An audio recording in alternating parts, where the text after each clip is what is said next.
Hello, magandang hapon, ay magandang umaga sa iyong lahat.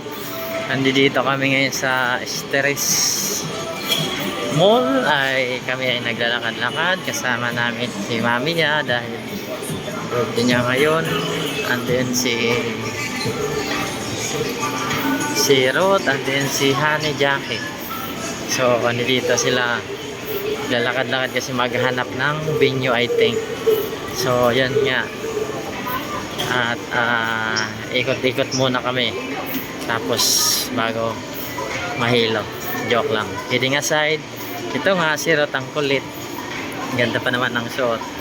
Ayun, dahil birthday ngayon ni Mami ya. So ikot-ikot muna kami at naghahanap siya ng tikli sa Blue Ribbon. Birthday ni Daddy, happy birthday din. Ayun, naghahanap siya ng cake. Okay, dito lang muna. Bye-bye.